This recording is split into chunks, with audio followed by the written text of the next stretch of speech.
só vou falar um pouquinho antes. Difícil a gente se apresentar quando a gente ganha cabelos brancos, sabe, meninas? Porque o tempo vai passando e a gente faz tanta coisa na vida, fica difícil de dizer assim, o que que eu sou, né? Eu posso dizer para vocês é que eu comecei a minha vida com educação, mas uma educação revestida de comunicação, no sentido de comum ação de pessoas num processo de educação, e sempre voltado para a transformação. Tudo que eu fiz sempre teve a perspectiva de construir um mundo que eu achasse mais fascinante. Eu não estou tão feliz nesse momento, como vocês podem imaginar, porque a gente não está vivendo esse mundo pelo qual eu trabalhei, sei lá, eu acho que 60 anos da minha vida, porque eu comecei a ser uma ativista do social e do meio ambiente quando eu era criança ainda. Mas eu fui trabalhar com educação, com criança, em crise, que eu não entendia nada do que estava fazendo ali. Recebi uma proposta de trabalho no meio da ditadura, não tinha emprego para sociólogo, a não ser na academia, e eu sei que definitivamente eu não nasci para academia, eu sou uma ativista, né? O acadêmico tem que estar muito centrado ali, eu não sou isso. E eu não queria ir para a academia e eu acabei caindo na publicidade porque eu precisava sustentar minha família, eu tinha 20 anos. E aí eu só trabalhei com multinacionais, em agências multinacionais, recebi treinamentos SPDC, mas nunca larguei o social. E aí, quando chegou em 93, eu conheci o Betinho, que estava procurando quem pudesse ajudá-lo na campanha contra a fome, porque ele havia chegado à conclusão de que essa era a maior indignidade. E por mais que ele tivesse trabalhado para o social, dentro da cabeça dele, ele dizia que sempre achava que a fome ia existir. Mas que um dia ele olhou para a fome e disse: não, isso não dá para aguentar. Eu preciso trabalhar contra essa fome. Naquele momento, tinha sido feita uma pesquisa no Brasil, como a que foi feita há 3 semanas atrás, que identificou 32 milhões de brasileiros passando fome. Nós agora estamos em 33. É muito triste perceber que, com toda a luta que foi feita, que tirou o Brasil do mapa da fome, nós estamos outra vez entalacrados, vivendo uma situação de fome muito grande no país. Então, apresentar esse case, ele nunca para. Eu nunca deixo de apresentar. Sempre alguém lembra e me chama, porque a fome não acabou. E alguma coisa ele traz que é uma iluminação no sentido de como engajar pessoas num movimento, numa luta, para que isso se desenvolvesse. Então, o que eu vou contar para vocês é essa história. E eu hoje tenho uma consultoria, trabalho para várias coisas, estou envolvida em todas as lutas de transformação, seja de gênero, seja racismo, seja fome, meio ambiente, tudo isso faz parte da minha vida diária. Enquanto eu estiver respirando e vivendo, assim estarei agindo. Então, eu vou começar, pode botar a apresentação, porque eu trouxe assim alguns filmes, algumas coisas históricas, para quem não viveu essa época, porque eu imagino que tem gente muito jovem aqui que nem conheceu o Betinho, talvez tenha gente que nem ouviu falar no Betinho, e isso é uma história que eu gostaria que ela não morresse, que ela ficasse inspirando a todos nós, porque ela é efetivamente isso. Então, se eu estivesse vendo destruir tudo aquilo que eu ajudei a construir. Eu sempre trabalhei com paradigma sistêmico. Comecei a ler os físicos lá nos anos 90 e coloquei isso no meu trabalho. Então, eu trabalho com planejamento sempre com uma visão de todo, com uma visão de uma perspectiva sistêmica. Mas eu nunca imaginei que o cara mais eficiente em ser sistêmico seria o Bolsonaro. E ele foi. Porque ele destruiu sistemicamente em todas as áreas, né? Porque eu trabalhei com saúde, com educação, com cultura, com todas as áreas de ambiente, né? Houve uma destruição, sendo que eu lembro vocês que o primeiro ato do Bolsonaro foi acabar com o CONSEA, que é o Conselho de Segurança Alimentar, que nasceu com a campanha da Ação da Cidadania. A Ação da Cidadania tinha duas frentes, uma de cidadania e uma de governo, que o Itamar Franco, que na época era presidente, topou fazer isso. A gente viveu uma situação que nunca mais se repetiu, que foi o Itamar Franco cedeu o horário da presidência da República na TV Globo para o Betinho apresentar a campanha da Ação da Cidadania. Então, era um momento em que você criou efetivamente uma política pública, porque você tinha um governo e você animava a cidadania. O Betinho preferiu ficar do lado da animação da Ação da Cidadania, fazendo com que as pessoas entrassem nisso. Eu queria começar falando assim, a gente nunca passou fome. Tenho certeza que talvez alguém que tenha passado fome aqui possa compartilhar comigo. Mas a gente passa por uma fominha, né? Aquele desejo de comer alguma coisa porque passou do horário e tal, e não sei o quê. Mas a gente nunca percebeu o contexto absolutamente difícil que é passar fome, né? Então, essa situação, né, eu peguei aqui 2 frases de milhões que a gente poderia separar, mas eu digo, vai dormir para os meus filhos, que a fome passa. Vai dormir. Ou da declaração de que eu dou pão de manhã, pão no meio do dia e pão de noite. E hoje a gente podia acrescentar os ossos. Naquele tempo, ninguém falava em ossos. Agora nós temos caminhão distribuindo ossos em Rio de Janeiro e São Paulo, para as periferias, e São Paulo, a maior cidade do país, completamente cheia de gente dormindo na rua, vivendo acampados e passando fome.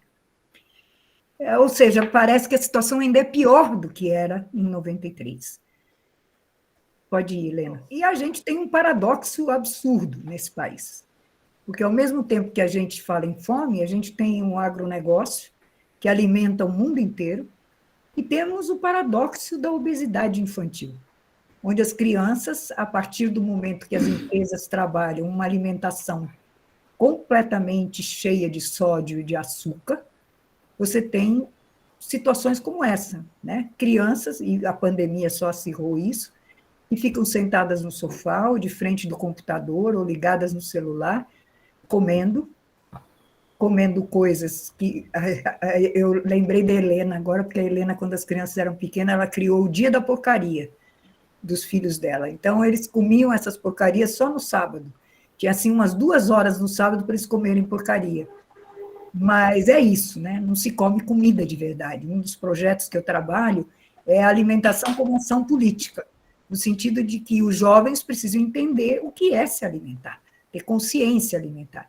Então, ao mesmo tempo que a gente tem fome, a gente tem uma quantidade de diabetes infantil, de problemas de obesidade, de coração, de uma série de coisas que custam um dinheirão para o SUS, porque nós permitimos que determinadas empresas vendam produtos que são completamente antissaudáveis.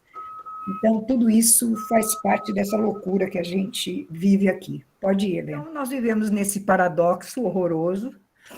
E aí, essa situação, ela piorou, mas na época de 93, nós vivíamos também um tempo de muita violência no Rio de Janeiro, além da fome, né? E surgiu o Betinho. Lena, muda agora sim. Esse era o Betinho. Se vocês olharem bem, era uma pessoa nada charmosa, aparentemente, nada bonita, esquelético.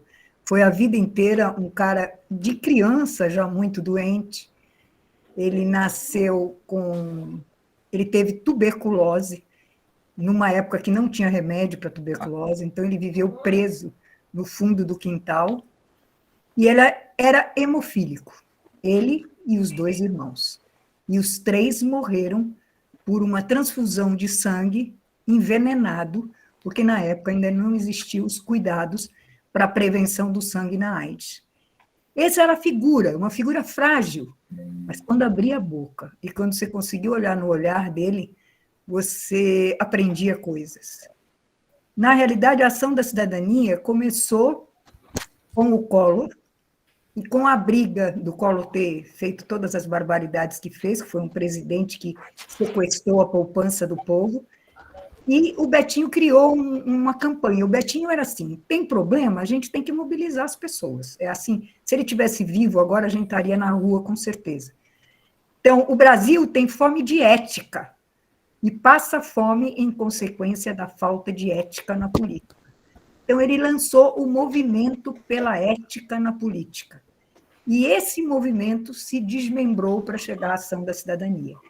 Se vocês olharem fotos da época, eu vou depois, eu pego um livro para vocês verem um pouco a carinha deles por dentro, que eu escrevi já 2 livros sobre a ação da cidadania, vocês vão ver que quando chegou o pedido de impeachment do Collor, chegou pela mão do Barbosa Lima Sobrinho, que era um jornalista histórico, e pelo Betinho. Eles começaram a caminhar em direção ao Congresso em Brasília, com o pedido de impeachment, e as pessoas foram se juntando a ele.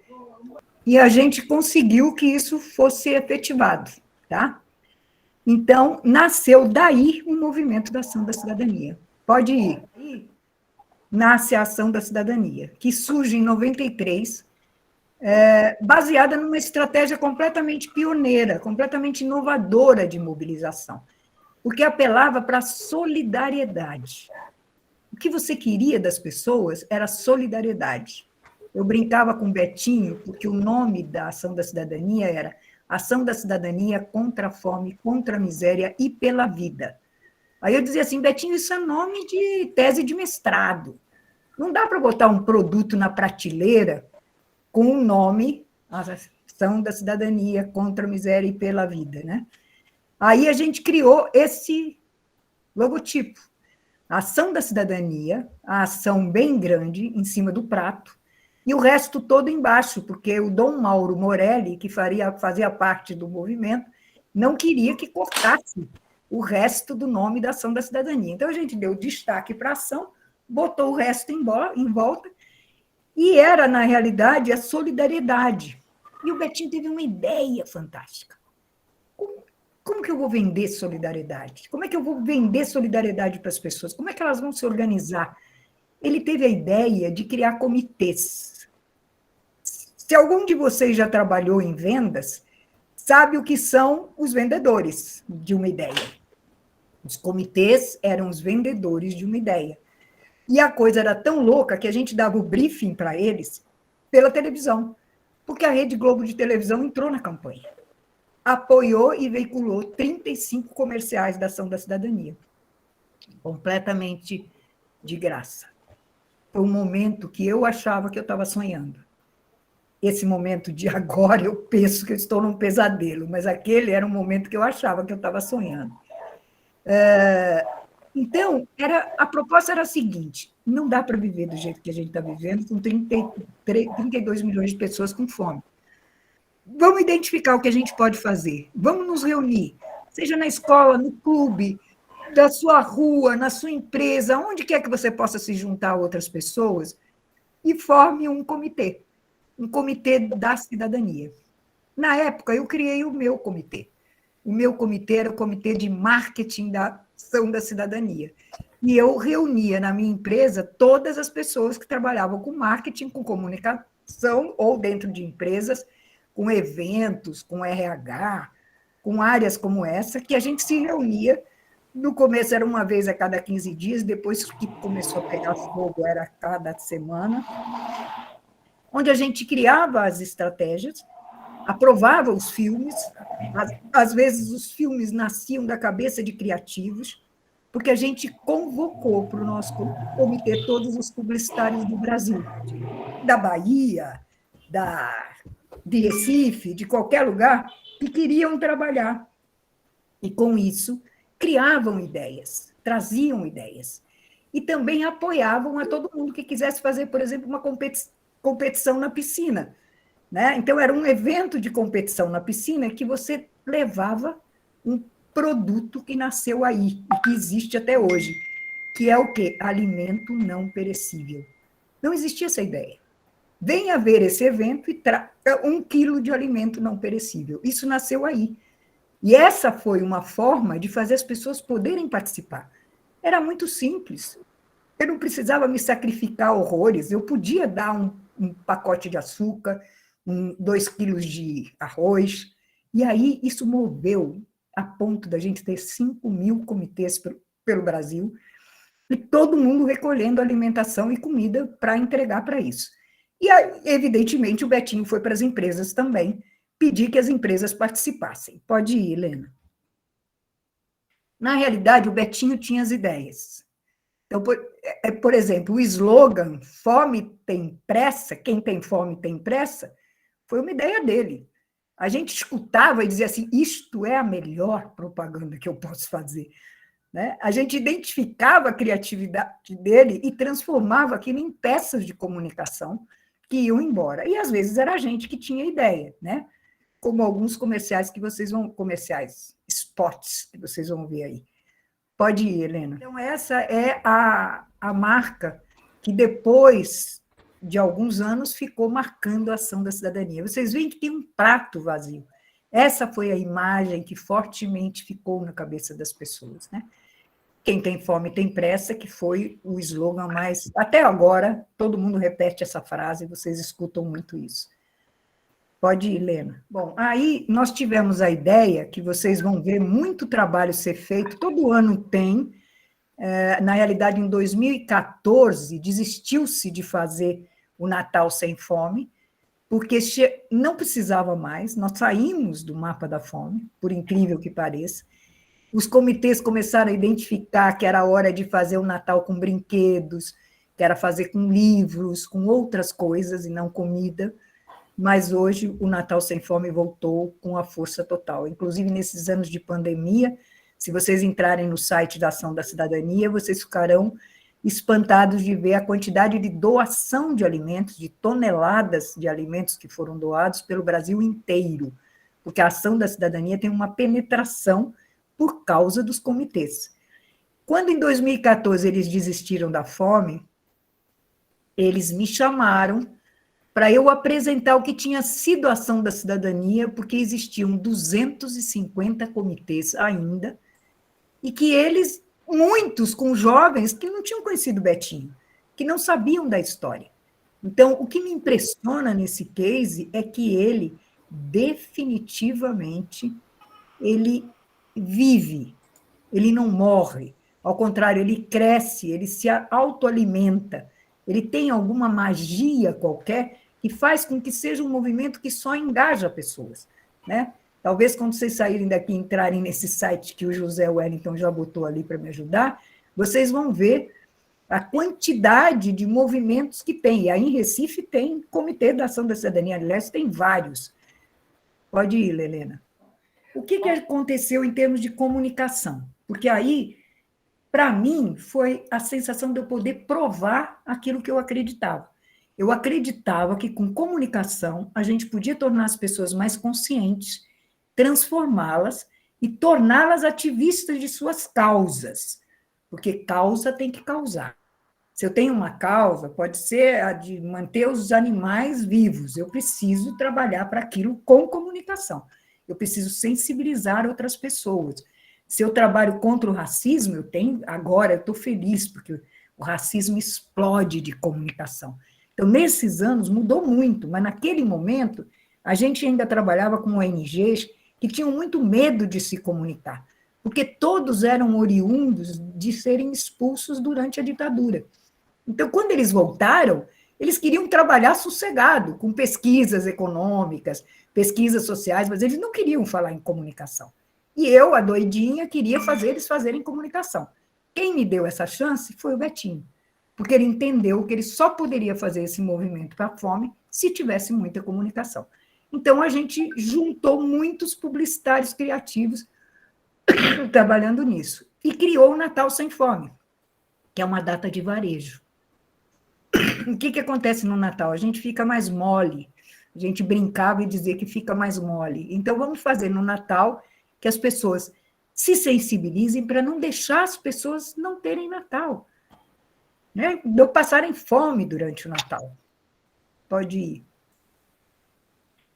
E aconteciam coisas como essas. Isso aí são sacos e sacos de cesta básica que até hoje são o grande forte da Ação da Cidadania. E muito especificamente durante o Natal. Claro que do ano passado e esse ano não foi só o Natal. Nós tivemos todos os afogamentos que esse país viveu em Minas, na Bahia, em Petrópolis, em Recife, em Alagoas, todos eles, a Ação da Cidadania estava com caminhões distribuindo alimentos pelas estradas. E como ela é muito conhecida nesses anos todos, ela veio para cá. Aí eu quero destacar aqui que o Betinho tinha uma visão, ele conseguia ver o que acontecia e para onde a gente deveria ir. Então, ele percebeu claramente que a gente tinha que mudar as empresas. Então, ele foi precursor.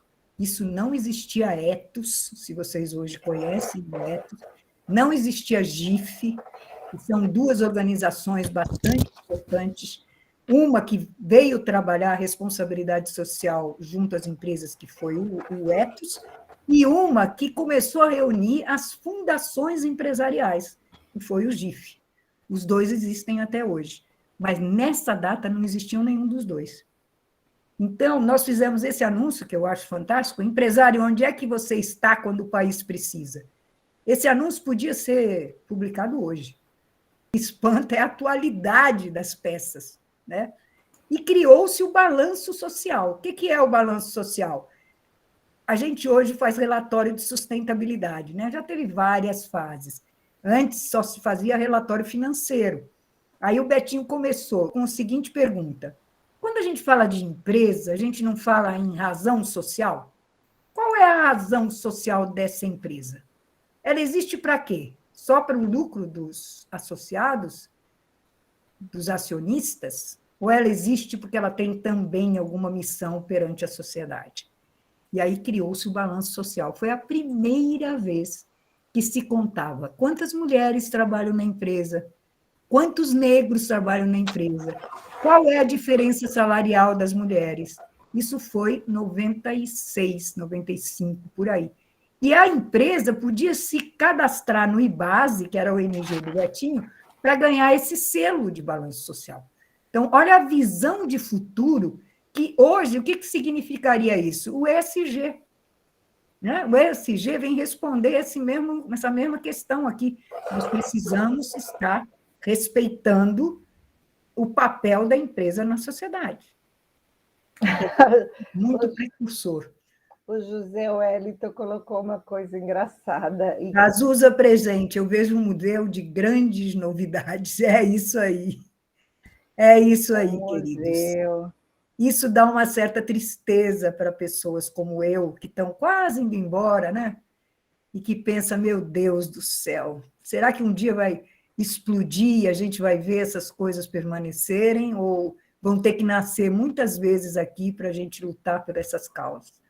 Que torne um pouco mais humana, né? Porque parece que a gente piorou muito. Os artistas todos entraram na campanha, todos. E eles o tempo todo agora também eles entram, né? Chico eternamente jogava futebol com Betinho. Imagina Betinho, hemofílico, com AIDS, porque aí ele pegou a AIDS, né? Jogando futebol com o Chico Buarque de Holanda. E o Chico Buarque de Holanda inventou um programa, porque todo mundo tinha ideias. Isso que é. Quando um projeto dá certo, as pessoas vão tendo ideias. Então, o Chico criou uma coisa que é fome de bola. Ele pegava o time dele, que joga no Rio de Janeiro, e que ele é apaixonado por futebol, todo mundo sabe, e levava esse time para jogar nas várias capitais, para recolher alimento não perecível. Então, você imagina, tinha um jogo com o Chico Buarque de Holanda e uma quantidade enorme de alimento. Né? Betinho não deixava dar dinheiro, tinha que ser o alimento. Hoje ele teria que abrir mão disso, porque a gente está no virtual e não tem condição nem de distribuir o alimento. Né? A gente precisa efetivamente conseguir mandar dinheiro para todos os lugares. Então, através da fome concreta, ele despertou um sentimento da fome simbólica. Então, nasceram músicas. Você tem fome de quê? Essa música é daquela época. Né? Do que você tem fome? Será que é só de comida? Você tem fome de arte? Aí o Betinho dizia assim, vocês têm que chamar os artistas plásticos para eles fazerem uma exposição. Aí a gente dizia, exposição? Não, vamos fazer uma caminhada na praia. Aí 30 artistas plásticos caminharam do Leblon até o Leme, carregando as suas obras de arte, comentando sobre a fome. Foi um dia, assim, inacreditável. né? Porque você mobilizava, as pessoas todas paravam para ver o que era aquela maluquice. Ele fazia espetáculo dentro do Teatro Municipal. E ele virou uma pessoa tão respeitada socialmente que o que ele pedia acontecia. A gente dava ideia e imediatamente acontecia. A gente conseguia fazer. Isso era uma coisa extremamente realizadora. Então, esse tempo é um tempo em que ficou claro que nós podíamos construir um outro Brasil, como de fato construímos. Bom, em 97 morreu Betinho. Eu devo dizer a vocês que eu esperei que ele morresse desde o dia que eu conheci, porque ele era muito fraco e ele podia morrer a qualquer momento, ele estava com AIDS, ele sonhava o tempo todo que iam descobrir a cura da AIDS antes dele precisar morrer, porque ele não era nada chegado à morte, não, ele era chegado a viver e a fazer muitas coisas. Eu ia com ele nos lugares, ele nunca pediu uma cadeira, isso me impressionava muito, muito mesmo, porque ele se mantinha ali. Mas um dia ele foi, e para mim foi tão doloroso, porque ele representou tanto, que eu fui parar pela primeira vez no hospital com uma crise de asma. Outro dia eu estava lembrando disso. A minha asma deve ter a ver com o Bolsonaro mesmo. O dia que ele for embora, talvez eu melhore e saia todo o meu problema, porque a primeira crise foi com a morte do Betinho. E aí ficou um vazio imenso, né? O que vai acontecer com a ação da cidadania? O que nós vamos fazer? E aí a ação da cidadania teve uma divisão. O Betinho, que era do IBASE, não conseguiu convencer a instituição dele de que a ação da cidadania era fundamental. O IBASE era uma organização de pesquisa acadêmica, não conseguia entender o que o Betinho fazia o dia inteiro na televisão, o dia inteiro sendo entrevistado, o dia inteiro fazendo, não colou com a organização. Na realidade, outras pessoas assumiram através dos comitês. E um deles foi um cara que se chamava Maurício, e que ele morreu também, alguns anos depois, de câncer. E, em 2017, o filho do Betinho assume a ação da cidadania, que foi quando eu voltei. Porque, na realidade, no período do Maurício, eu saí, porque ele queria ser deputado, ele estava querendo se envolver com política, e eu comprei a ideia do Betinho de que cidadania é cidadania e não é política, né? Então, eu não fui fazer campanhas para o Maurício e fiquei de fora da ação da cidadania, ajudando no que eu podia. Aí, em 2017, o Daniel me chamou, e eu fiquei muito impressionada de descobrir que tinham 250 comitês pelo Brasil todo, e brigando com o Daniel, dizendo assim, que a fome acabou. A fome não acabou nada. Vocês estão falando que a fome acabou aí nos grandes centros. Vai lá no Maranhão ver se a fome acabou. Então, começou um movimento, outra vez, de pensar na fome. E, logo em seguida, a fome voltou. De uma forma muito intensa. E teve que se pensar tudo de novo. Nessa altura, eu estava escrevendo esse livro. Esse livro, ele não está disponível, infelizmente, porque ele sempre foi patrocinado, porque ele é um livro caro, porque ele traz todas as peças de comunicação, depois eu pego ali para mostrar para vocês, todo colorido. Eu construí ele através do testemunho das pessoas que participaram. Eu achei que a cidadania não é de ninguém, então eu apenas fui a guia para escrever o livro, entrevistando os artistas, entrevistando quem participou, entrevistando as pessoas do comitê e tal. Então, é um livro da ação da cidadania mesmo. Depois teve um documentário do Betinho, que vocês podem encontrar na Globo News. Nos docs da Globo News, vocês podem encontrar um documentário que se chama Betinho, a Esperança Equilibrista. E que vocês me verão lá, dando entrevista, explicando esse case um pouco. Então, esse foi o primeiro livro, de 25 anos. Aí a gente já estava voltando para a fome fortemente, e em seguida veio outro livro, que foi de 30 anos. Eu escrevi os 2 livros. Esse ano está sendo, aliás, está sendo feito outro livro, que esse, evidentemente, não podia ser eu de novo, chega, né? Para contar essa história, a continuidade da história. Esse livro foi todo feito, diagramado por um maravilhoso, excepcional diretor de arte, que se chama Jair de Souza, do Rio de Janeiro, um grande amigo, e ele conta toda a história, não só até 97, quando o Betinho morreu, como tudo o que aconteceu depois com o Daniel. Esse cara aqui, como é que eu falo? À direita, para mim, é o Daniel, filho do Betinho. E eu estou espantada de ver como eu estou gordinha, hein, Helena? Pode ir, querida. Bom, Natal Sem Fome voltou a atuar com muita força, e essa campanha que eu vou mostrar é de uns 2 anos atrás, quando voltou a Natal Sem Fome, e outras agências se candidataram para ajudá-los. Eles nunca mais tiveram as agências como coletivo trabalhando, sempre alguma agência foi escolhida para trabalhar. Só no meu tempo é que eu fiz essa loucura de trabalhar com quem quisesse. E o tema foi: a fome não é fake. Nós já estávamos sob a ameaça do senhor Bolsonaro, de todas as questões, e o Natal Sem Fome foi feito com muita força para poder começar a cuidar dessa fome que começava a despontar de novo. Pode ir, Helena. Bom, está sendo feito um filme, queria deixar essa informação para vocês prestarem atenção, um filme com o Betinho, sobre a vida do Betinho, que está sendo produzido pelo Globo News, que vai sair uma hora dessas. Eu já dei várias entrevistas para as pessoas e tal, e que os personagens já têm até atores escolhidos e tal. É um filme de ficção sobre a história do Betinho, que eu acho que vai ser bem importante. Quem tem fome tem pressa, Betinho. Clica em cima, vê se isso é um filme, Helena. Não, esse também não. Esse foi o lançamento do livro, que foi o último livro que eu lancei, que foi muito lindo estar com todas as pessoas lá. Betinho acreditava na cultura, gente. Por isso é que seria mais um motivo dele estar profundamente triste nesse momento. Ele nunca deixou de envolver o pessoal de cultura.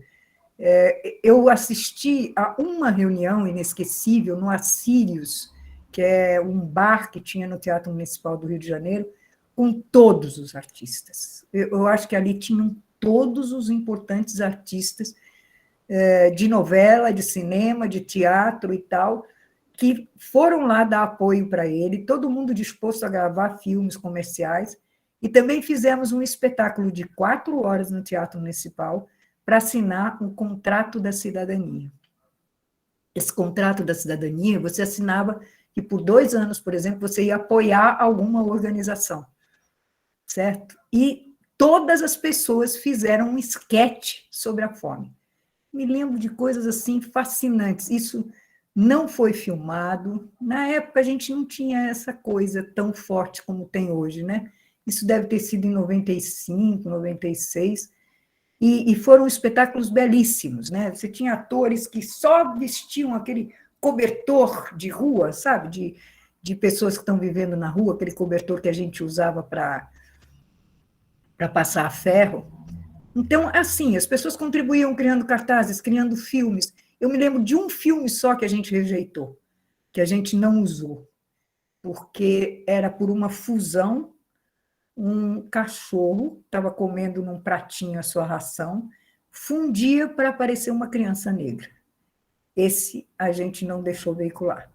E o Betinho disse: não, tristeza não. Essa campanha tem que botar as pessoas para acreditarem nisso. E foi duro, né? Porque eu tive que falar para o cara que tinha produzido o filme de graça, porque eles conseguiam convencer a produtora, todo mundo a produzir alguma coisa. E aí, esse filme não foi para o ar, mas muitos, foram 35 ao todo, que foram para o ar. Pode ir, Lena. O que tem em seguida, porque aí a gente escolhe para ver qual é a melhor hora para mostrar. Porque talvez o melhor seja mostrar todos um em seguida do outro, para eles perceberem a composição da campanha, né? Aqui é o J. Borges, pernambucano. É ele, porque os artistas entregavam, por isso que eu botei isso aí. Exatamente para vocês verem como era a penetração. Aí tem o filme, eu acho. Eu separei para vocês dos 35 filmes, que não tem cabimento. Esses são os 2, que é bonita a história. o Daniel e o Kiko. O Daniel é filho do Betinho e o Kiko é filho do CA, do Carlos Afonso, que foi a pessoa que formou o IBASE com o Betinho. Os dois ficaram durante a ditadura no Canadá, chegaram no Brasil com um computador debaixo do braço, sem saber o que fazer com aquilo em 91, não tinha internet no Brasil, e o pai do Kiko criou o Alternex. Os mais velhos vão lembrar que a primeira chegada na internet foi pelo Alternex, que era do IBASE. Ficou muito tempo. Ele entrou aí, mas ele ficou muitos, muitos anos. Eu acho que ele só foi vendido do IBASE uns 10 anos depois que o Betinho já tinha ido embora, porque era um patrimônio do CA. E aí, a recente papel que a Ação da Cidadania fez, isso faz umas 3 semanas, não faz um mês, eu acho, um Encontro Nacional contra a Fome, que se vocês procurarem no YouTube, vocês vão ver que é muito bonito.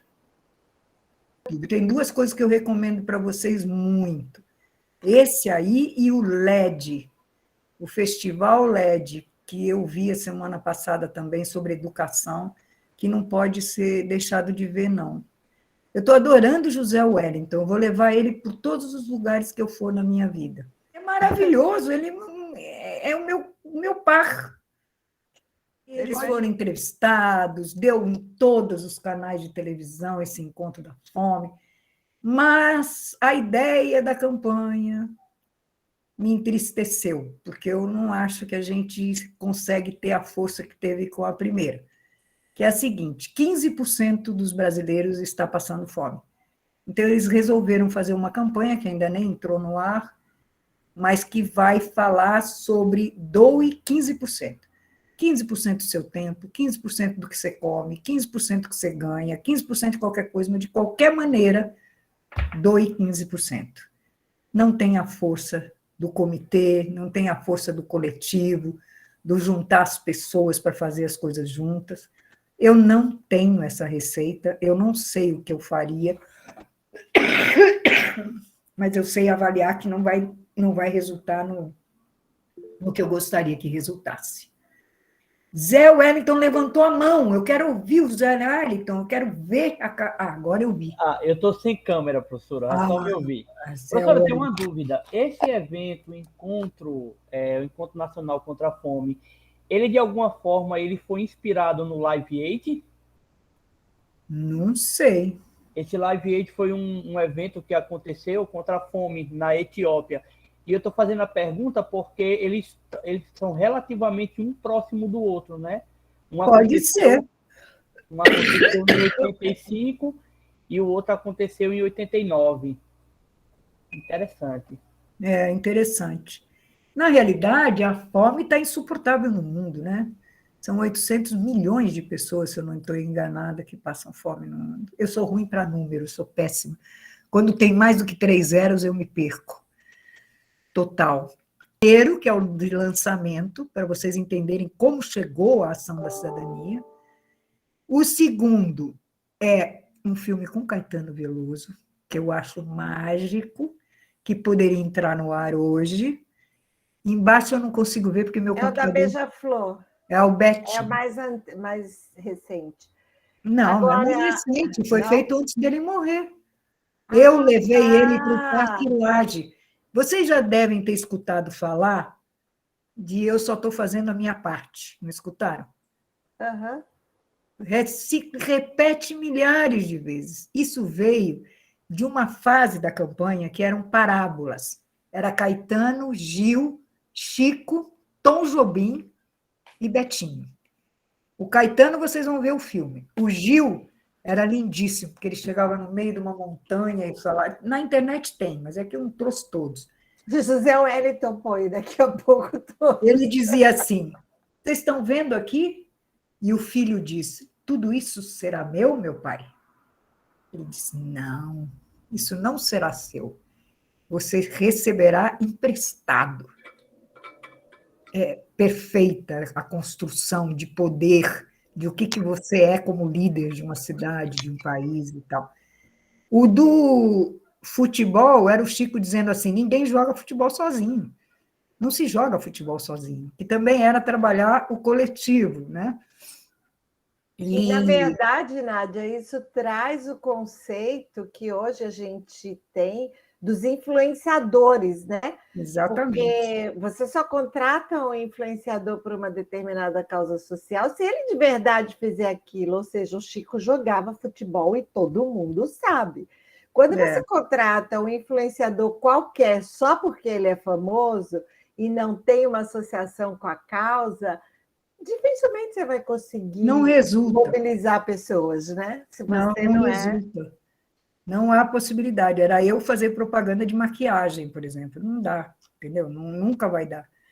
Agora, o outro era do Tom Jobim, que tem uma história maravilhosa. Tom Jobim já estava muito velhinho, esse tem mesmo na internet, que eu quase separei para vocês verem. Ele morreu, acho que no ano seguinte. E ele conta a história do céu e do inferno. Um cara morreu e foi parar no inferno. E aí ele ficou horrorizado de ver as pessoas todas passando fome, mesas cheias de comida e ninguém conseguia comer porque todos tinham o cotovelo virado. Ninguém conseguia levar a comida até a boca. Aí Deus disse: "Você quer ver o céu?" Levou ele para ver o céu. Aí ele olhou, era a mesma situação. Todo mundo em volta de uma mesa, comida pra caramba, e as pessoas felizes. Aí ele viu que as pessoas estavam felizes porque uma dava comida na boca do outro. Então não tinha infelicidade. O que eu acho mais interessante é que a gente trabalhava o coletivo. O conceito de filantropia hoje está muito, muito forte nas redes, nas relações, em construir coletivos, em trabalhar junto, né? As causas do racismo, por exemplo, ganharam impacto de gênero, todas porque as ONGs ligadas a esse tema trabalham juntas, compartilham, criam eventos juntas e tal. Então, desde sempre, a ação da cidadania tinha essa concepção de rede, tinha a concepção de muitos, tinha a concepção da troca e da solidariedade. Eu acho que ela existiu muito baseado nesse conceito fundamental que ela tinha. Pode. Só uma página para vocês verem como é que ele foi construído. Primeiro o Angélis morreu, né? A gente usou o Angélis para ensinar o que tinha acontecido no Brasil, porque a intenção do livro era que fosse para todo mundo. Então, olha, é assim, ó, tudo vermelho são testemunho das pessoas. Eu fui amarrando e construindo a história com o conceito das pessoas. Então, é um livro caro, é um livro que tem muita foto, muita coisa, tem a foto do Teatro Municipal, tudo que foi possível a gente achar fotos, a gente achou. Só mostrar para vocês a Carta da Terra e contar uma coisa que eu não posso esquecer. Espera um pouquinho, deixa eu parar aqui. Nós saímos da fome depois para o emprego, porque o Betinho cismou que a gente tinha capacidade de dar emprego para as pessoas. E foi uma coisa louca, porque eu dizia para ele: como a gente vai dar emprego? Comida, tudo bem, mas emprego? E por incrível que pareça, gente, os comitês conseguiram. As pessoas doavam lugar para plantar arroz, doavam coisas para fazer borracha. Eu me lembro um dia que eu cheguei no Ibasa e tinha uma sandália tipo havaiana, com um meio assim, com o selo da ação da cidadania. Então, era impressionante. E aí, ele não satisfeito, ele quis ir para a terra. E aí foi que eu entendi que o tema terra é tabu no Brasil. Foi feita essa Carta da Terra. O filme era da Eva Vilma, que é difícil achar até na internet. Ele nunca foi veiculado pela Globo. E foi aí que a gente perdeu a conexão com a Globo, quando a gente foi para a Terra.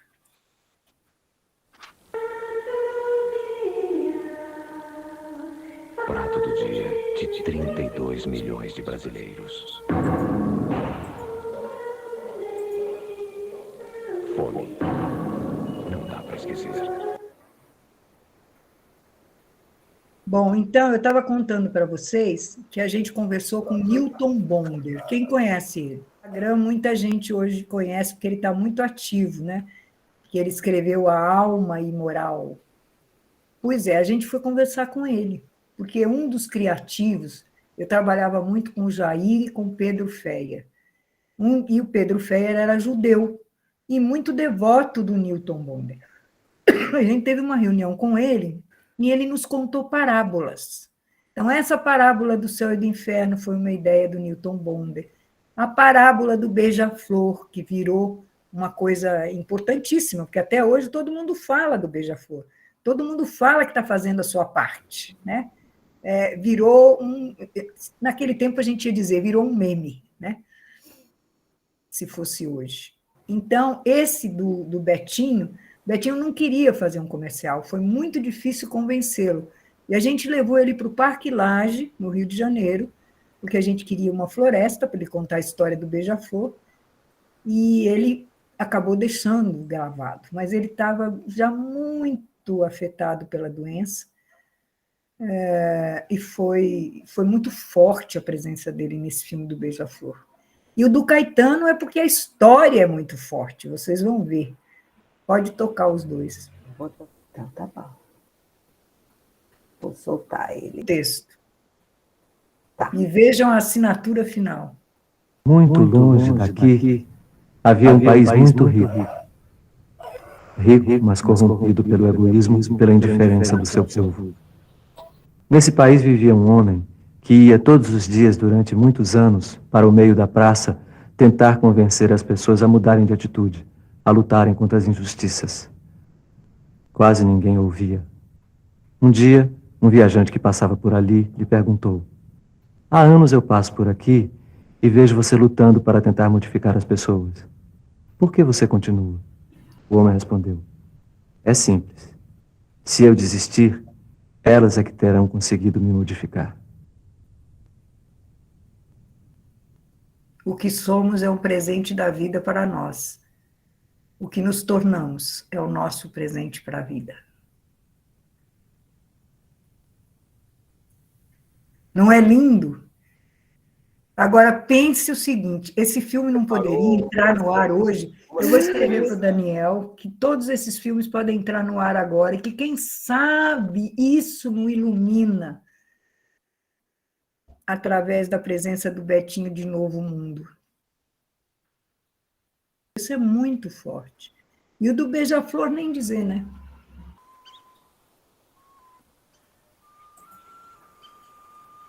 Há muito tempo atrás, uma floresta cheia de árvores, pássaros e flores começou a pegar fogo. Os animais corriam tratando de salvar sua própria pele. Foi aí que um leão parou ao ver que um beija-flor pegava a água do rio, jogava no fogo e voltava para o rio. Ah, beija-flor, você acha que sozinho vai apagar esse fogaréu todo? Disse o leão. E o beija-flor respondeu: sei que não posso apagar esse fogo sozinho. Estou apenas fazendo a minha parte.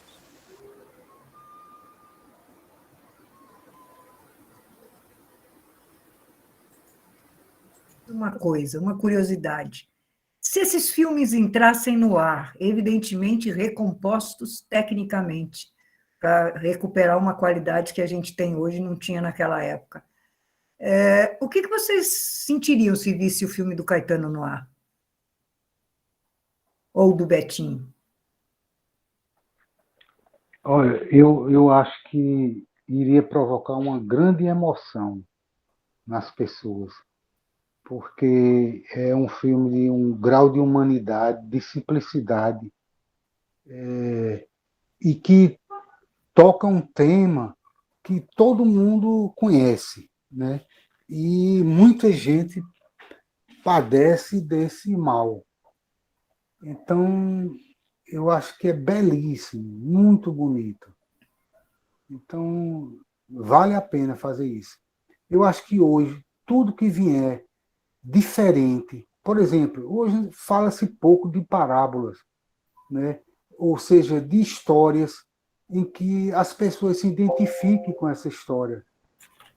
Então, Hoje é tudo muito um marketing muito azeitado. E eu acho que Betinho, inclusive, conseguiu tudo isso porque ele foi uma pessoa extremamente original, né? Então, eu acho que valeria a pena.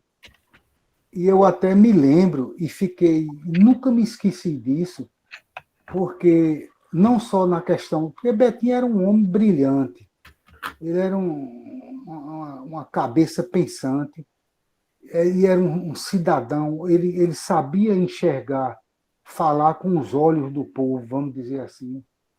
E uma ocasião, ele já era bem conhecido e ele tinha sido exilado, passou vários anos fora e tal. E houve um episódio em que derrubaram o governo, o presidente do Paraguai, que acho que era Adolfo Stroessner. Sei que era Stroessner, né? Stroessner. Isso. E Stroessner quis sair do Paraguai e praticamente nenhum país estava aceitando ele. E ele também pediu para vir para o Brasil, e aqui no Brasil também existia um grande movimento contra.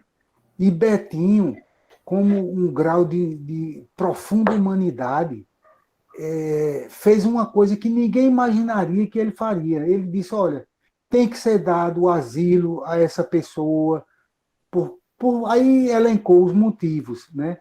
E aí eu me lembro bem que eu senti na época que era como se todo mundo tivesse botado o rabo entre as pernas e tenha dito assim, olha, se foi Betinho que falou, não tenho que contestar, né? Então, você vê a dimensão dele, né? E aí o ditador do Paraguai veio para cá, ficou morando em Brasília, quieto lá no canto dele, e pronto. Eu lembro disso. Né? Então, é uma grande figura o Betinho. E eu acho também, sim. Não, fala, José. Pensei que você Zé Wellington quer falar também. Zé Wellington Maravilha. e Lilian querem falar. E eu só queria complementar uma coisa. Vocês já imaginaram Caetano apresentando o próprio filme do Caetano? Ou fechando? Puta, ia ser... desculpa. Ia ser show. Ia ser demais. Olha, vocês vão me dar coragem de eu cutucar esse mundo com a vara curta. Vale a pena. Isso. Lilian e depois José Wellington. Primeiro as meninas, né, Zé Wellington? Isso. Eu acho que essa repaginação faz muito sentido e também sinto que, por exemplo, essa retomada puxando ao lado figuras também da atualidade que estão muito envolvidas com causas sociais, assim, talvez isso pudesse fazer sentido, né? Porque eu acho que Caetano puxa uma história da fome que você, inclusive, traz novamente para a gente, mas uma história da fome que precisa, em vários sentidos, ser recontada para o Brasil, né? Para um Brasil que não conviveu com aquela realidade e que está voltando a conviver, né? Então, eu acho que também tem isso de trazer uma atualidade, mas quando você falou, eu pensei, de repente, como seria o Caetano lendo isso ao lado de uma figura, sabe, dessas personalidades aí jovens que estão muito envolvidas, às vezes, com causas indígenas, enfim, com os temas, com a própria questão dos negros, sabe, tem muita personalidade forte, que tem bastante...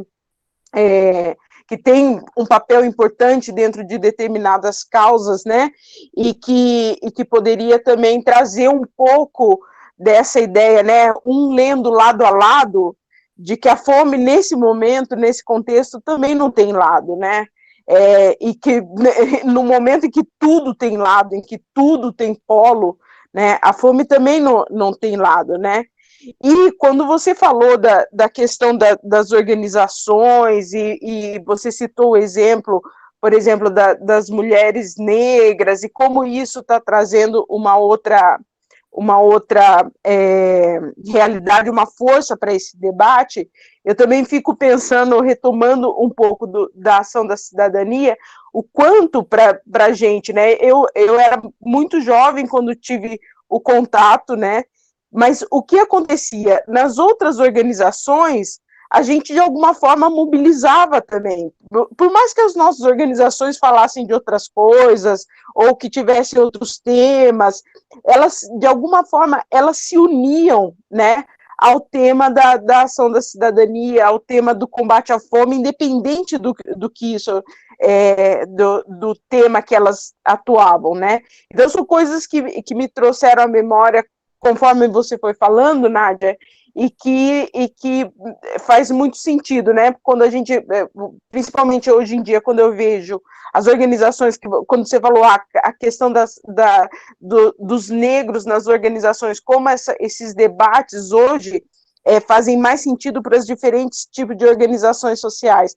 E o que eu vejo hoje é cada vez mais organizações não só que debatem ou que lançam a bandeira, mas que também colocam nos seus quadros as pessoas negras, colocam as mulheres, abrem as vagas para pessoas com deficiência, sabe? Tipo, também tem um outro tipo de abordagem institucional nas próprias ONGs, né?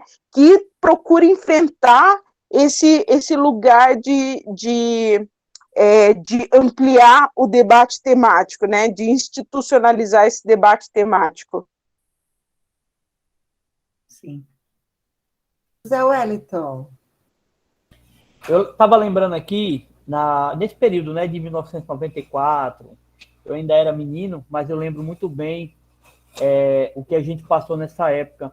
Quando Nádia perguntou aqui se alguém passou fome, ninguém respondeu, mas eu passei. Eu sei o que é esse sentimento todos os dias, num período da minha vida.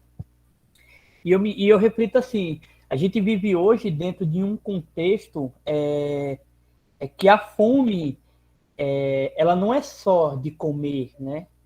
A gente vive hoje diversas formas de ter fome. A fome da cultura, a fome da educação, a fome do trabalho, do esporte, da inserção das classes de minoria nas políticas. Da casa, da moradia. Da saúde. Exatamente, das minorias, né?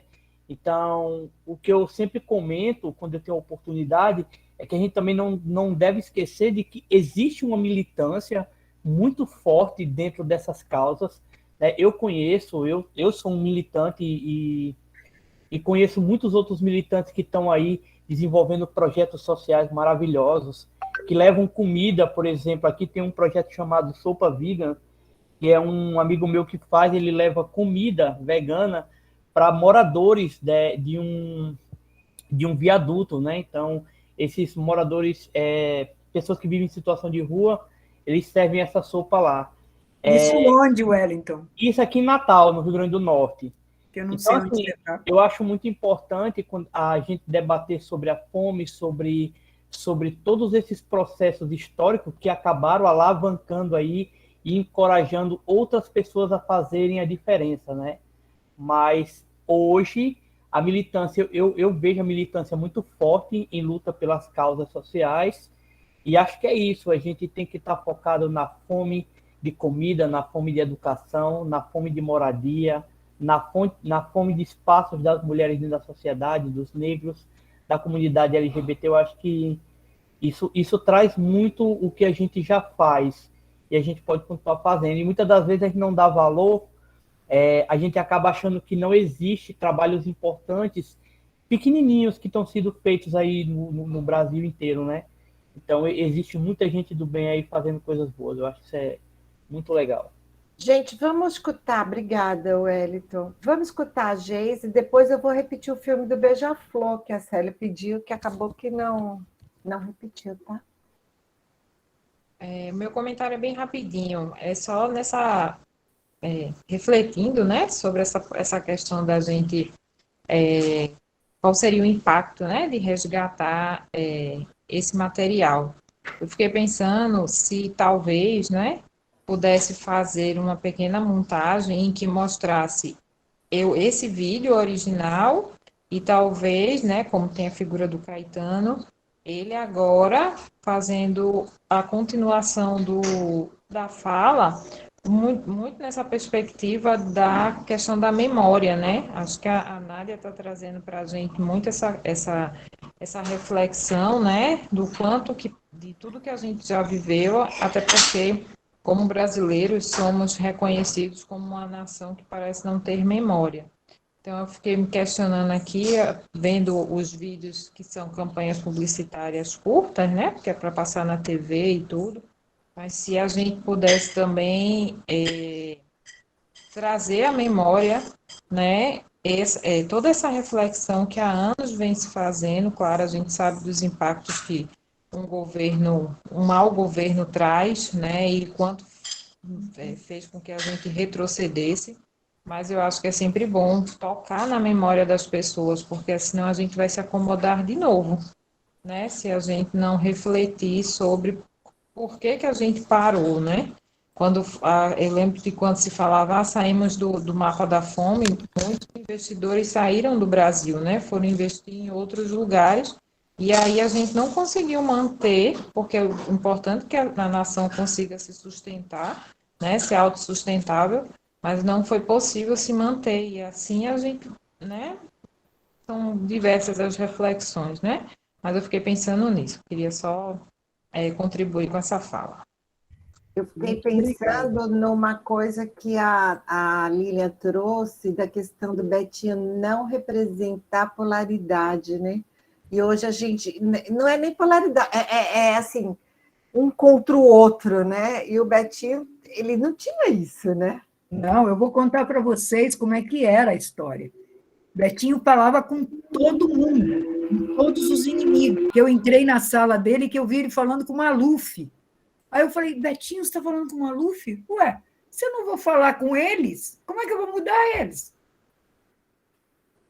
Então, não tinha esse papo. Ele sentava e conversava com qualquer um. Ele convencia as pessoas dos sonhos dele com uma força incrível. Eu vou repetir o filme, tá? Tá? Sou muito ativa nas redes sociais, tem muita... No LinkedIn eu trabalho mais conceitos de humanização empresarial, de organizações. No Face, no Instagram, mais a minha vida e eu estar no mundo. Uhum. Há muito tempo atrás, uma floresta cheia de árvores, pássaros e flores começou a pegar fogo. Os animais corriam tratando de salvar sua própria pele. Foi aí que um leão parou ao ver que um beija-flor pegava a água do rio, jogava no fogo e voltava para o rio. Ah, beija-flor, você acha que sozinho vai apagar esse fogaréu todo? Disse o leão.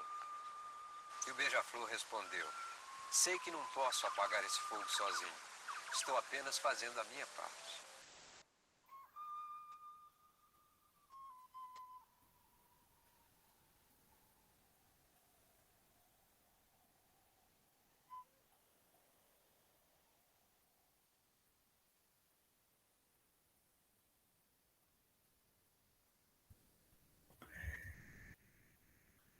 Se vocês entrarem no YouTube e tal, vocês vão ver muitas entrevistas do Betinho, muito discurso dele, onde esse conceito de como ele pensava fica bem claro.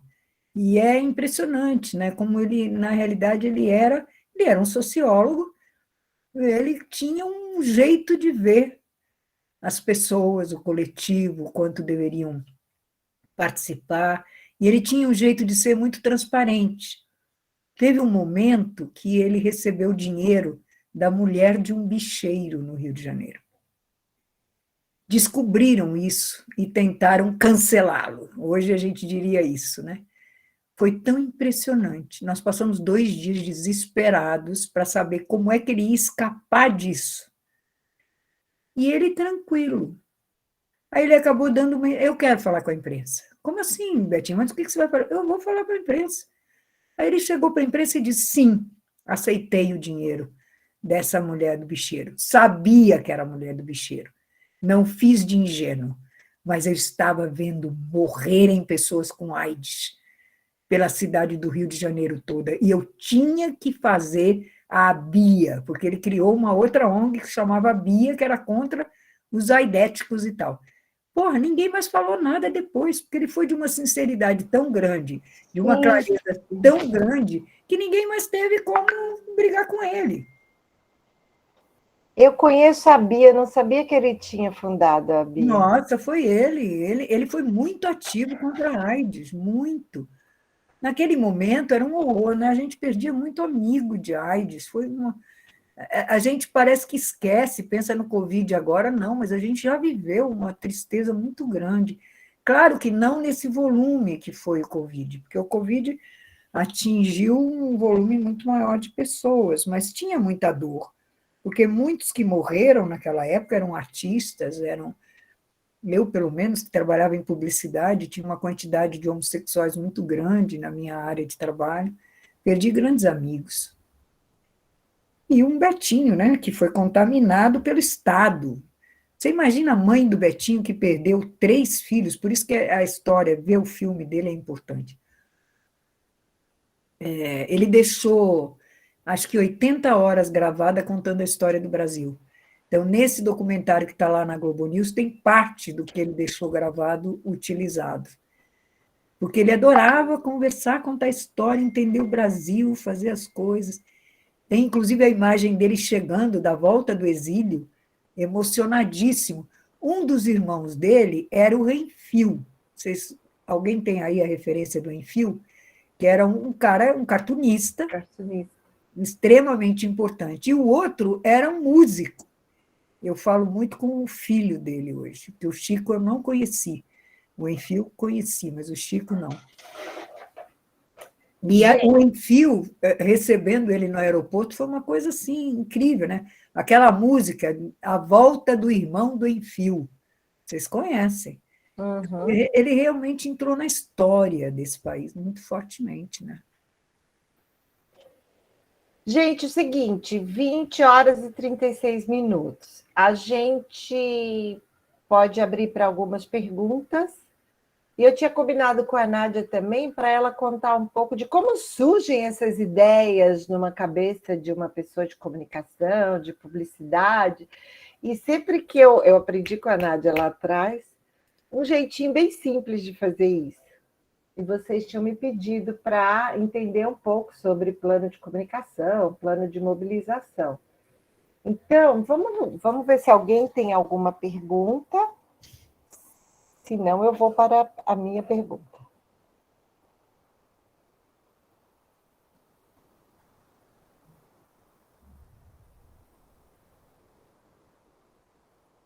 Então, Nádia, como é que surgem essas ideias tão melhores do que essa de hoje, que a gente viu, dessa campanha de 15%? Hoje, na realidade, nasceu uma ideia aqui, né? Mas é difícil de dizer, sabe, Helena? Eu posso dizer pessoalmente o que acontece comigo. Eu costumo brincar que eu tenho uma preta velha. Uma preta velha muito sábia, e que ela mora comigo, e que eu brifo a minha preta velha. Eu vou dando informação, eu vou vendo programas, eu vou estudando um livro, vou vendo alguma coisa, e ela vai só absorvendo, absorvendo, absorvendo. Chega um momento que nasce uma ideia. E nascer uma ideia não é uma coisa que dê. Eu não posso dizer assim, aí eu sentei e a ideia nasceu. Não. Às vezes nasce no banho, às vezes nasce na hora que eu estou fazendo xixi. Eu não sei porquê, eu tenho tanta ideia na hora de fazer xixi. Quando eu tinha escritório, eu ia para o banheiro, as meninas começavam a gritar. Lá vai ela começar a falar a ideia lá do canto dela. É assim. A ação da cidadania, na realidade, eu fui chamada para uma reunião, fiquei muito emocionada de ser chamada para uma reunião com o Betinho, nunca pensei que ele fosse olhar na cara de uma publicitária.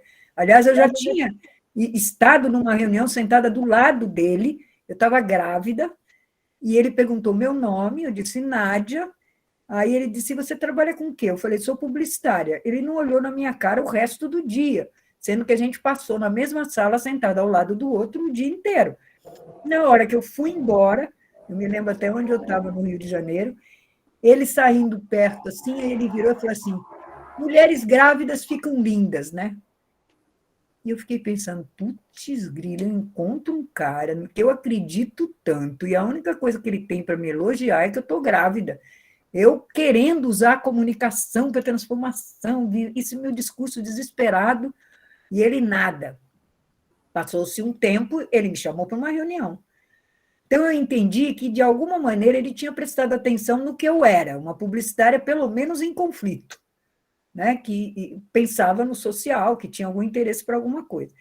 E aí, quando ele propôs a loucura dele, que ele disse assim, eu tenho uma conta para dar para o Brasil, mas eu não quero que seja a conta de uma agência, eu quero que seja uma conta de todos os comunicadores do Brasil, todos os publicitários, porque vocês têm ideias maravilhosas, eu quero a ideia de todos vocês.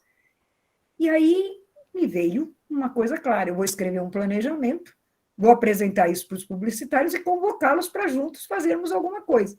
E foi o que fiz, porque os publicitários que estavam em volta disseram assim, não, quem escreve planejamento é Nádia. Nádia que é boa para planejamento, ela escreve planejamento, a gente vê o que faz. Eu escrevi um planejamento, que eu tenho o original dele guardado até hoje. Eram 4 folhinhas, não tinha nada de excepcional, só tinha uma alma forte assim. E aí fui apresentar para os publicitários, saiu o primeiro anúncio, era assim, este homem tem um briefing para dar para você. E os jornais publicaram esse anúncio, feito por um publicitário que hoje está até em Portugal, o Zé Guilherme. Essa história eu conto no livro. E aí o que aconteceu? Encheu, lotou a faculdade da cidade, de gente querendo participar. E aí começaram a se agregar profissionais de marketing, de pesquisa, de comunicação, porque era uma convocação, e as pessoas atenderam a convocação. Então, as ideias que surgiram a seguir foram um grupo, foram coletivas, foram discutindo e tal.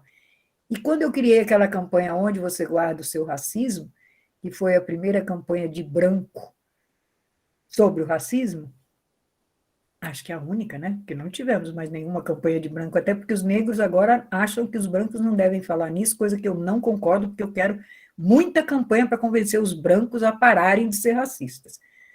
Mas aí eu estava fazendo a campanha para 40 ONGs. Vocês sabem o que são 40 ONGs da pesada? Só para vocês terem o nome de algumas. Era Fase e Base, tinha Oxfam, tinha uma quantidade de nomes. Daí de Recife tinha SOS Corpo, tinha um monte de ONGs. Conclusão. E tinha ONGs de negras também. Naquela época, ainda estava misturado. Os negros não tinham ganho essa força que eu acho lindo elas terem conquistado. E aí, me pressionando. A campanha tem que sair no dia 20 de novembro, você tem que ter ideia e tal, não sei o quê. Eu desesperada, lendo tudo sobre racismo, vendo pesquisa, vendo não sei o quê. Aí estou dentro de um táxi, a Fernanda Bibaggio me liga, Nádia, não dá mais tempo, não vai dar tempo de produzir se você não criar um filme agora. Eu respirei fundo, veio uma coisa dentro da minha cabeça, dentro do túnel Rebouças, que é meu parente, né? Onde você guarda o preconceito? Veio a frase pronta na minha cabeça. Eu virei para o motorista de táxi, eu estava dentro de um táxi, e falei para ele assim, onde o senhor guarda o seu racismo? Ele virou para trás assim e falou assim, na pele. Quando ele respondeu na pele, eu pensei assim, achei. Liguei para a Fernanda imediatamente, falei, Fernanda, acho que eu tive uma ideia. Qual foi a campanha? Entrevistar as pessoas na rua com esta pergunta. Onde você guarda o seu racismo? E, para meu espanto, nós fizemos 300 entrevistas. Apenas um menino disse, eu não guardo, eu jogo fora. O resto, tudo deu alguma resposta. Guardo na pele. Teve gente que disse para mim, eu guardo no bolso, porque eu senti isso quando eu estava em Washington e vi aqueles negros ricos dentro das limusines. Eu guardo na herança, eu guardo na família, eu guardo não sei o quê. Milhares de coisas impressionantes. Foi muito impressionante. Então, eu não sei, eu acho que as pessoas que são sensíveis, que são criativas, que se alimentam, eu acho muito importante se alimentar. e entrega, que a ideia vem, ela aparece.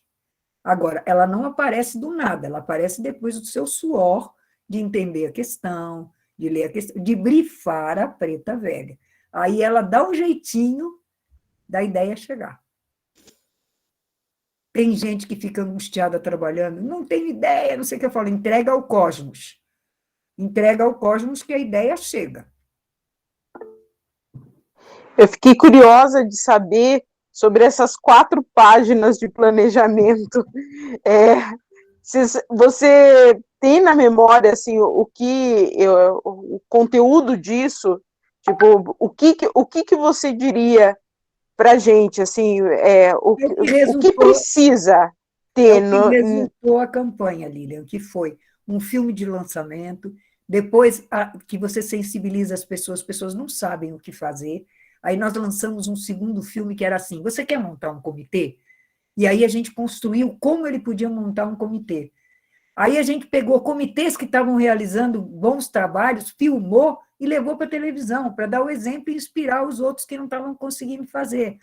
Então, foi a construção desse caminho, até chegar nas parábolas, porque até lá, nossa, Tony Ramos foi personagem de campanha, Bruna Lombardi, cada uma contando o que estava fazendo, para poder ganhar força, né? E todo esse apoio e, ao mesmo tempo, reforçar a coisa do publicitário na sua cidade, fazer a campanha e contribuir para a campanha nacional. E isso foi feito com fax, queridos. Não existia internet. Uma campanha com fax. Eu recebi os filmes com fax. Tem um filme. Às vezes vinham filmes que não estavam nem na cabeça.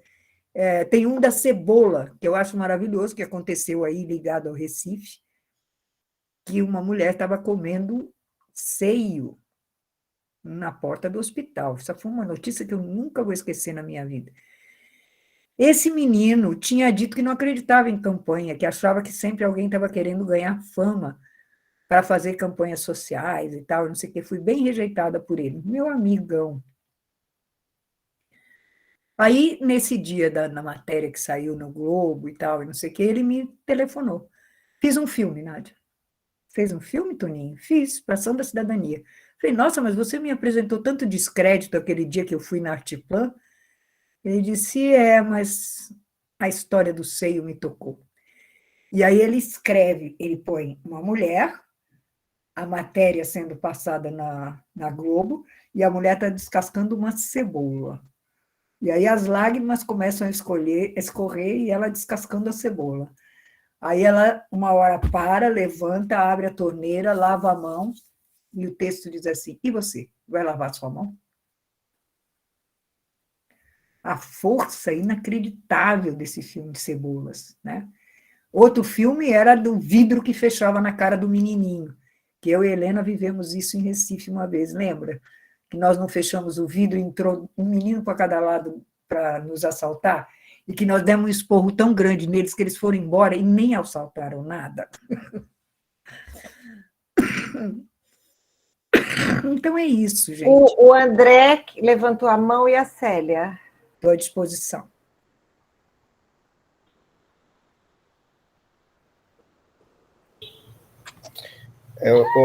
Nádia. Oi. A minha pergunta é assim, campanha tem a ver com projeto, né? Então tem início, meio e fim. Mas essa campanha, ela foi tão forte, assim, tão grande, mobilizou uma rede assim tão grandiosa, né? A pergunta é nesse sentido, assim. Após a campanha, essa estrutura de rede que foi montada, assim, né, onde muitas pessoas importantes participaram, tal, tem ainda dessa estrutura, o que ainda é usado disso, né, o que foi feito com pós-campanha, né, que tipo de ações ainda se ainda mobiliza, né, se ainda é usada essa rede que foi formada, tal, para alguma ação, para alguma informação, para se manter mesmo a rede em articulação, né? Ou se ela finalizou, foi apenas um projeto, uma campanha e ponto. Não, ela nunca parou, como eu te disse, né? Quando eu voltei, tinham 250 comitês ainda ativos. Na realidade, se você entrar no site da Ação da Cidadania, você vai ver toneladas são entregues pelos comitês. Só cresceram depois disso e com a fome crescendo também. Então, toda a rede está ativa, trabalhando agora contra a fome. Todos os artistas, todos os anos, se você entrar no Instagram da Ação da Cidadania, você vai ver que todos os anos os artistas estão ali, presentes, participando da campanha. Então, a sensação que eu tenho é que ela nunca se desmobilizou. Ela perdeu a força depois que o Betinho morreu, não tanto porque o Betinho morreu, mas porque nós não tínhamos mais a TV Globo. A partir do momento que o filme da Terra, que foi o último que nós fizemos um pouco antes dele morrer, nunca foi veiculado. Porque o maior tabu desse meu Brasil é a reforma agrária. Não há escuta para se falar de reforma agrária. Então, quando o Betinho resolve fazer uma carta à terra e a gente falar que tinha que distribuir terra, a Globo não veicula o comercial da Eva Vilma e a gente não consegue mais veicular nada dentro da Globo. Porque esse comercial, gente, eu mandava para a Globo e a Globo punha no ar. Eu botava para a Globo, nós combinamos assim, ia pelo grupo de mídia do Rio de Janeiro. Entrava no ar. Aí, quando a gente mandou o da Terra, não entrou no ar. Betinho morre e você começa a ter uma baixa da Ação da Cidadania, que começa a voltar na mão do Maurício, que não era um líder, talvez aquele que eu ficaria mais feliz de ver levar a Ação da Cidadania adiante, mas ela nunca morreu, ela continuou. E depois que o Daniel entrou e percebeu que tinha que voltar à guerra contra a fome, só vem crescendo outra vez.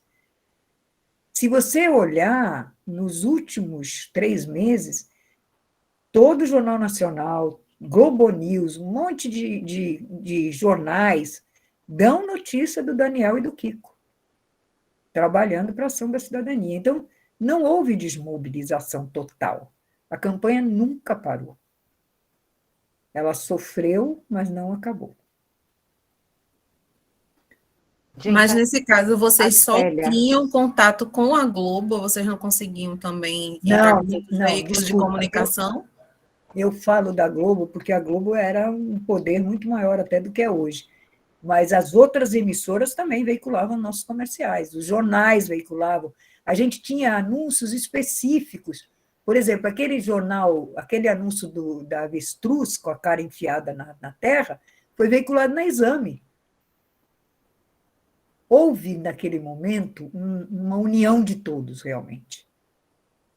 Até dos concorrentes das mídias, né? Até dos concorrentes da mídia.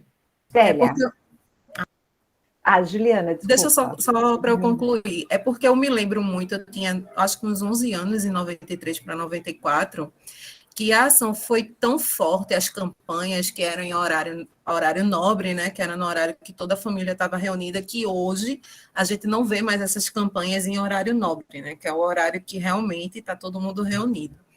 E nós, assim, do meu bairro, a gente se mobilizou em fazer peças de teatro e a gente mobilizava através, tipo, o ingresso valia 1 quilo de alimento, né? E tinha que levar 1 quilo de alimento. Então, a gente arrecadou também muito alimento para a instituição, né? Para ser dado até para o pessoal do interior e tal. Então, assim, foi umas campanhas que eu me lembro até hoje, que impactou muito na minha infância, por ter uma televisão em casa, né, por estar passando naquele horário que eu estava em casa, e também por causa do projeto das igrejas, que as igrejas também se mobilizavam muito através disso, né, para a gente fazer campanhas de alimento, mas veio muito, talvez, por causa dessas campanhas da ação.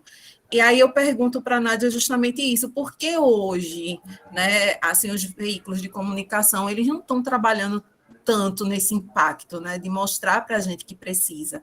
Você fez uma pergunta que é, se a gente mostrasse hoje esses comerciais, o que é que a gente sentiria? Então, eu acho assim, o impacto é muito forte, mas infelizmente, acho que existem muitas pessoas hoje ainda que vê a população ainda muito, como é que eu posso dizer? Fútil, não é fútil, mas hoje, com as redes sociais e tudo, as pessoas só visam mais dinheiro e esquecem um pouco, a não ser que seja uma tragédia muito forte, como aconteceu aqui em Recife, né, das chuvas e tal, e que aí todo mundo se mobilizou e alguns artistas também se mobilizaram em ajudar, mas nada que fosse uma campanha, que fosse feita, que fosse mostrada em comercial. Então, como é que vocês trabalham nisso, assim, nessas campanhas mais de impacto mesmo, para entrar na rede e ser num horário nobre? Olha, eu vou te pedir, antes de responder, a gente escuta a Célia, você responde os dois, fecha, porque nós estamos aí só com 8 minutos, tá? tá bom. Então tá.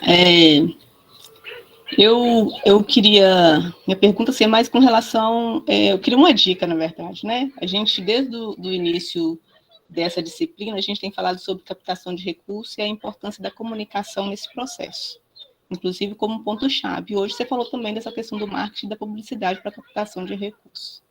Trabalho numa ONG tem 15 anos. Nesses 15 anos, a gente já investiu bastante recurso, né? Bastante dinheiro na comunicação, mas infelizmente a gente nunca encontrou um profissional ou uma equipe que desse conta de captar ou de transmitir o que a gente queria, né? Então, a última agora foi uma empresa que queria vender a nossa instituição como se fosse uma empresa mesmo de reflorestamento. Então, assim, fez, comeu dinheiro e gastou tudo. Aí a minha pergunta é, qual dica que você daria para a gente, enquanto gestores de projetos socioambientais, no processo de contratação de uma empresa ou para poder conseguir transmitir para essa empresa o que de fato a gente precisa e a gente quer? Veja a vida dessa pessoa. Não se iluda pelo aspecto técnico. Não é com técnica que a gente muda o mundo. A gente muda o mundo com o coração. Então, eu posso pegar um excelente profissional de comunicação. Se ele não é sensível à causa, nada vai resolver. Ele não vai conseguir criar uma campanha que mexa com as pessoas. Então, isso, para mim, é absolutamente fundamental. Eu trabalho para muitas campanhas sociais. Adoro fazer planejamento para campanha social. E ela tem que partir, essencialmente, da escuta de quem é que vai ser beneficiário daquela situação. Você tem que aprender antes, é aquilo que eu falei um pouco mais cedo, brifar a preta velha, né? Tem que realmente entender do assunto.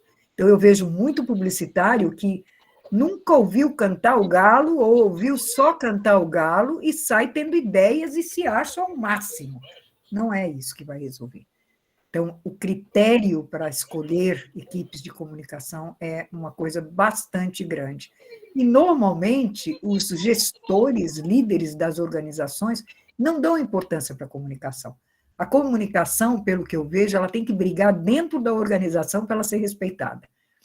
Nós estamos sempre atrás ainda da questão principal. A comunicação é absolutamente fundamental, né?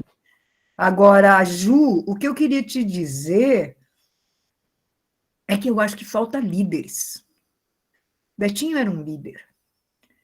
Quando ele falava com as pessoas, ele parava as coisas, né?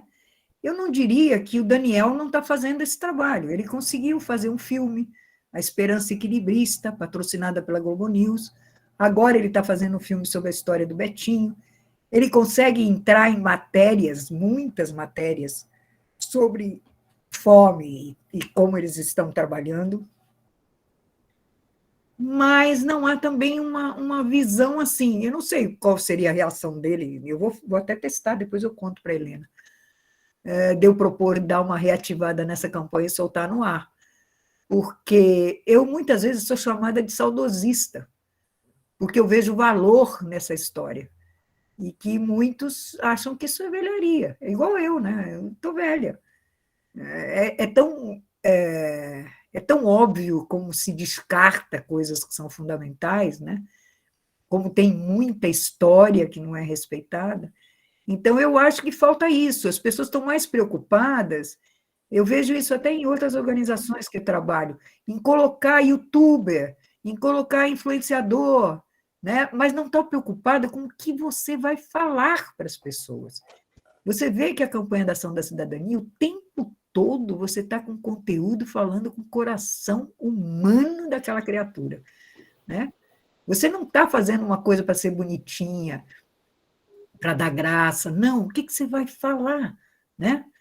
O que você vai falar para a pessoa que possa fazer com que ela olhe e diga: não é justo ter fome, é indigno, é a maior indignidade de um ser humano é estar do lado de outro que não tem o que comer, porque ficar sem comer é o básico dessa história. Então, eu acho que é isso, sabe? Eu acho que nós da comunicação, que estamos nas organizações ou que estamos em qualquer parte, a gente tem uma missão da comunicação, de tornar a comunicação uma coisa participativa, inclusiva e de liderança, né? Não ser um executor, né? Porque dentro das organizações é fácil a comunicação virar executora e não ser uma planejadora estratégica.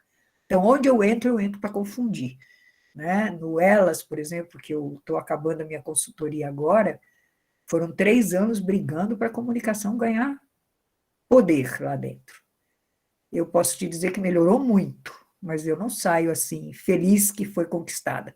Melhorou muito, até porque as últimas contratações que a gente fez foram de pessoas muito competentes e corajosas, porque o comunicador que não é corajoso não dá também, né? Então é isso, eu acho que a gente tem um desafio de ser comunicador, tem um desafio de ter projetos que tenham líderes que realmente... Por exemplo, um projeto que está me chamando muita atenção é o Saúde e Alegria, lá do Tocantins, que eu amo, Eugênio, é impressionante. Ele é um cara que acredita na comunicação. Ele põe um barco no Tocantins, ele põe comunicação. Pensar em comunicação é uma coisa que tem que virar natural para quem tem causa. Porque ter causa e não causar não adianta absolutamente nada. Por isso que a gente traz muito essa questão da comunicação para mobilização de recursos. Se você não toca o coração, você não toca o bolso. Você não vai tocar o bolso. O cara não vai pôr a mão no bolso, a empresa não vai pôr, a pessoa física não vai colocar. Então, a forma de você fazer isso é usar a comunicação para tocar as pessoas, né? A gente que trabalha nessa questão da mobilização de recursos não tem outra coisa. Agora, nessa época das chuvas, eu não sou uma pessoa muito de rede social, mas eu comecei a trabalhar nas redes sociais, e a minha estratégia era assim, o dia que chovia, eu falava alguma coisa, o dia que fazia sol, eu falava pra caramba, hoje é dia de secar as casas, as pessoas podem voltar, e aí você aproveita, eu postava foto linda do sol, não ficava postando só a água levando tudo. E aí ia chegando gente me procurando para saber como é que era essa história, quais eram os canais, para onde doar. Então, a gente tem que tocar o coração, e às vezes, assim, no meio da chuva, de tudo escuro, tudo caindo, aí vem um sol, você tem que celebrar, você celebra e divide com as pessoas, e aí você diz, né, você está aí tomando sol, mas tem gente correndo para secar a casa, vamos lá? Para voltar. Então, assim, não tem jeito de você mobilizar recursos sem você não ter causa mesmo, né? Não causar. Acho que é um pouco isso. Gente, 9h02. Mais alguém quer perguntar alguma coisa? A apresentação da Nádia seguiu para vocês, com tudo, com os links. Eu coloquei os links aí no chat, eu já caí 3 ou 4 vezes, então eu já perdi todas as informações que eu coloquei. Graças a Deus eu consegui ficar a maioria do tempo, as quedinhas eram rápidas. Quero agradecer muito a Nádia mais uma vez. Eu que agradeço ter podido pensar com vocês, que eu adoro, pensar no coletivo. Ela adora contar essa história e eu adoro ouvir, e sempre todos os alunos, em quase todas as turmas, também gostam. Juliana levantou a mão. Eu queria agradecer a Nádia e dizer a ela que ela não está velha. E como diz aí, né? Se não ficar os ensinamentos de vocês, que vieram bem antes de nós hoje, a gente não seria nada. Se a gente dá continuidade também a esse trabalho, é graças a vocês, né? A professora Nádia, a professora Helena, porque se não for o ensinamento de vocês, o que seria da gente? Então, não é velho, né? Continua novo, se renovando cada dia, cada palavra que sai. Ju, eu não me sinto velha, não, tá? Mas é que eu sinto que os outros... eu deixei o cabelo ficar branco há 2 anos. Quando começou a pandemia, eu falei, não vou mais pintar cabelo, que saco! E eu comecei a ver o preconceito, que eu não reparava antes, né? Porque passava desapercebido. Eu, inclusive, sempre aparentei ser mais nova do que eu era, então dava para viver. Nos últimos tempos, eu sinto que tem um certo preconceito. Tem um olhar assim, será que essa mulher sabe o que é Facebook? Será que essa mulher conhece o Instagram? E aí, depois que eu falo, depois que entram lá, que vão ver o que eu faço e tarará, claro que a concepção vai mudando, mas é assim, faz parte do caminho. Tenho muita estrada, eu espero ainda, e sempre fazendo muita bagunça onde eu botar minha mão. Sim, e tem uma mãozinha aí na sua cabecinha que tem ainda muita coisa para colocar em prática. Deus quiser. E é isso. A senhora é uma das pessoas que Deus colocou e disse assim, não, é agora que eu vou trabalhar. Eu conheço, assim, as propagandas da ação, assim, foram muito impactantes para mim, sabe? Então, tá de parabéns, assim. As últimas são muitas sobre alimentação, eu estou naquele projeto Comer para Quê?, que é com jovens, né? Que é trabalhar o conceito de que a alimentação é uma ação política, e, no fundo, elas, né? Que tem uma importância fundamental nas organizações de mulheres e pessoas LGBTs. Que tem, inclusive, uma pesquisa sobre o ativismo das organizações de mulheres, que foi feita no final do ano passado, muito legal no site. Quem quiser conhecer melhor as organizações de mulheres, ali tem o que pesquisar. Muito obrigada. Vou dormir feliz hoje. Adoro dar aula, adoro estar com gente, estou feliz. Ótimo. Foi uma alegria para nós também, professora. E eu também, sobre esse tema, eu me lembrei aqui de uma frase de Alceu Valença, uma música dele. Houve uma eleição aqui em Pernambuco e Arraiz já era um candidato de mais idade contra um jovem conservador. Aí Alceu Valença escreveu, não tem mistério, o velho é o novo e o novo é o velho. O velho, que legal isso. O velho é o novo e o novo é o velho, muito bom. Pronto, maravilha, foi uma boa noite, aí foi ótimo, adorei. Boa noite, gente, obrigada, Obrigada, até sábado, querida. Né? Muita luz. Obrigada, até sábado. Isso. Até sábado. Até sábado, um abraço a todos. Tchau, boa noite. Tchau. Até sábado, gente. Boa noite. Boa noite.